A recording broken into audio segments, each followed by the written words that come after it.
Bonjour, alors aujourd'hui on va parler des nombres premiers. Alors je pense que vous êtes un certain nombre d'entre vous à déjà connaître la notion de nombre premier. Ici c'est juste une vidéo pour introduire cette notion.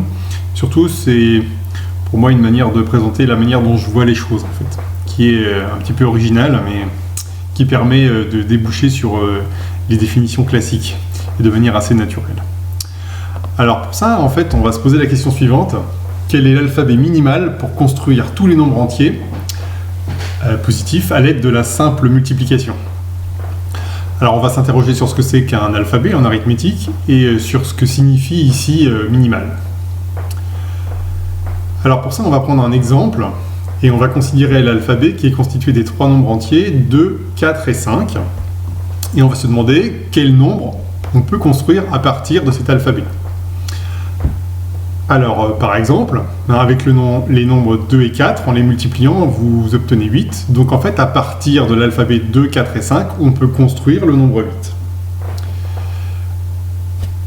Puisque, en respectant cette logique, en prenant 2 et 5, on va obtenir 10. Et puis, on pourrait également considérer les nombres 4 et 5, les multiplier entre eux, et on obtiendrait le nombre 20. On pourrait également décider de multiplier les trois nombres 2, 4 et 5 entre eux, on obtiendrait le nombre 40.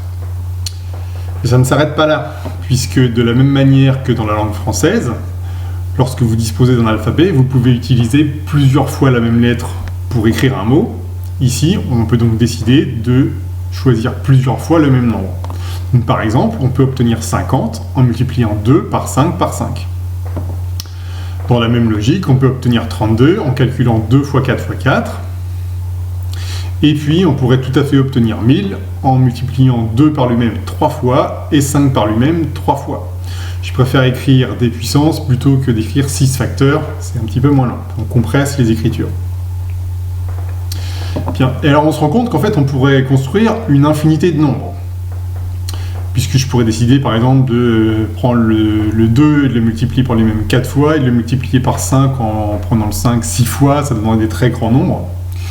Et comme on peut choisir autant de fois le 2, autant de fois le 5 et autant de fois le 4 qu'on veut, on peut construire tout un tas de nombres, tous plus grands les uns que les autres. Cependant, a-t-on répondu à la question, c'est-à-dire est-ce que c'est avec cet alphabet 2, 4 et 5 que l'on peut obtenir tous les nombres entiers? Alors la réponse est non, elle est assez évidente. Par exemple, le nombre 14, vous ne pouvez pas le construire avec votre alphabet. Ça n'est pas possible. Alors, il faut cependant qu'on s'interroge sur le rôle du 4 avant de poursuivre sur 14. Parce qu'en fait, le 4, ici, il joue un rôle un peu particulier dans le sens où, en fait, à la place de 4, comme ici dans 2 fois 4, je pourrais écrire 2 fois 2 fois 2. Le 4, effectivement, c'est le produit de 2 par 2.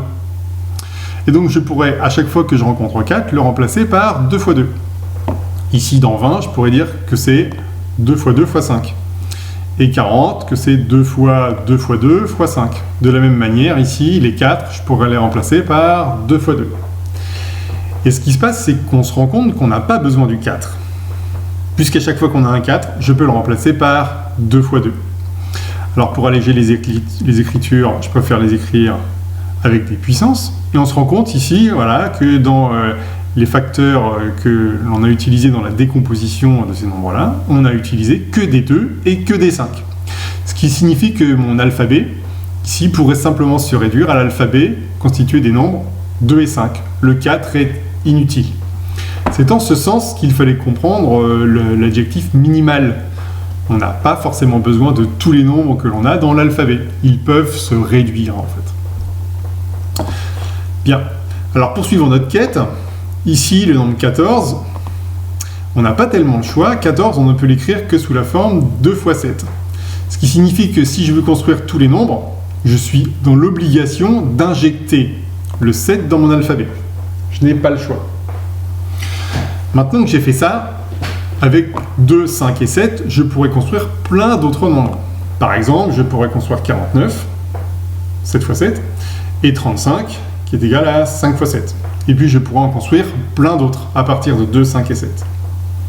Cependant, est-ce que je peux construire tous les nombres entiers? Non. parce que je ne peux ni construire 45, ni construire 21. Alors on peut se demander, mais de quoi ai-je besoin pour construire 45 ? Par exemple, 45, je pourrais dire que c'est 9 fois 5. Ce qui m'oblige à injecter 9 dans mon alphabet. Bien. Et puis 21, je ne peux pas le construire. Parce que pour construire 21, j'ai besoin du 3. 21, c'est 3 fois 7.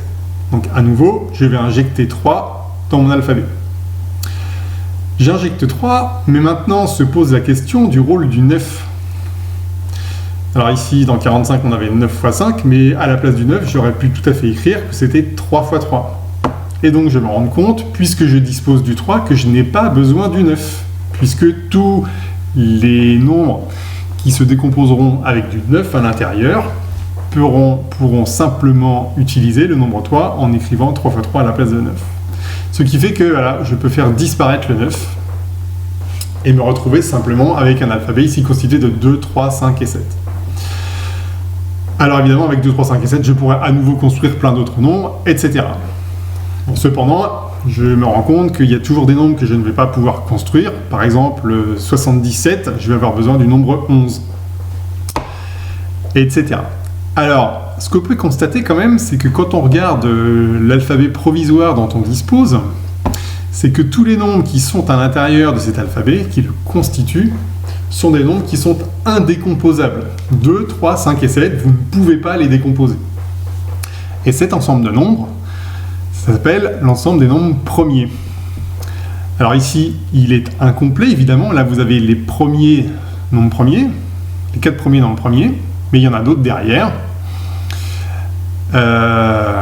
qu'on verra tout à l'heure. Alors, une question que l'on doit se poser aussi, c'est que se passe-t-il lorsqu'on décompose un nombre de plusieurs manières différentes ? Alors pour ça, on va étudier l'exemple du nombre 60, qui est assez révélateur. 60, ici, je peux vous proposer 3 décompositions. Il y en a d'autres, hein, mais en voici 3. 6 x 10, 4 x 15 et 12 x 5. Mais une fois que j'ai fait cette décomposition, je peux continuer à décomposer les nombres. Par exemple, le nombre 6, je pourrais dire que c'est 2 x 3. Le nombre 10, que c'est 2 x 5. Et etc. Donc on va les regarder. Donc ici, 6 x 10 peut s'écrire 2 x 3 x 2 x 5. Le 4, ici, j'ai écrit que c'était 2 x 2. Et le 15, 3 x 5. Et le 12, j'ai écrit que c'était 4 x 3. Et le 5, je ne l'ai pas décomposé parce que je ne peux pas le faire. Alors, je peux simplifier les écritures dans le sens où le facteur 2 ici apparaît 2 fois. Et donc, je pourrais écrire que c'est 2 au carré. 2 au carré x 3 x 5.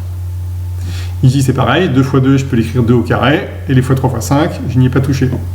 Et le nombre 4 ici, je peux l'écrire 2 au carré, et pareil, même chose pour 3 x 5. Et je me rends compte que en prenant 3 décompositions de départ qui étaient différentes, et en continuant à décomposer jusqu'à ce que je ne puisse plus, j'obtiens toujours la même décomposition. Donc j'obtiens des nombres qui sont indécomposables, qu'on appelle des nombres premiers, et j'obtiens toujours la même, quel que soit le chemin que j'ai emprunté. Alors ça va être une des grandes propriétés qui concerne les nombres premiers. Et c'est en ce sens qu'en fait, les nombres premiers constituent notre alphabet minimal. On va toujours avoir besoin d'eux, et par contre, on n'a pas besoin d'autres nombres que ceux-là. Alors ça motive la définition suivante. C'est la vraie définition de l'ensemble des nombres premiers. L'ensemble des nombres entiers strictement positifs qui ne sont pas décomposables, c'est appelé l'ensemble des nombres premiers. Alors plus précisément en mathématiques, un nombre premier est un nombre qui n'admet que exactement 2 diviseurs, 1 et lui-même. Alors ici, les premiers nombres premiers sont 2, 3, 5, 7, 11, 13, 17. Et les suivants sont 19, 23, on a 29, 31, 37. Alors on n'a pas 39 parce que c'est dans la table du 3, etc. On a 41, on a 43, etc. Alors comment est-ce qu'on les repère assez facilement, disons quand ils sont compris entre 1 et 100 ? C'est parce que ce sont les nombres que vous connaissez sans vraiment connaître, au sens suivant. Depuis que vous êtes à l'école primaire, vous connaissez sur le bout des doigts vos tables de multiplication, enfin je l'espère. Et les nombres premiers, ce sont les nombres que vous ne rencontrez jamais dans les tables de multiplication. Si vous prenez 63, 63 il n'est pas premier. Pourquoi? Parce que vous savez que c'est 9 fois 7. Vous pouvez le décomposer, il est dans la table de multiplication.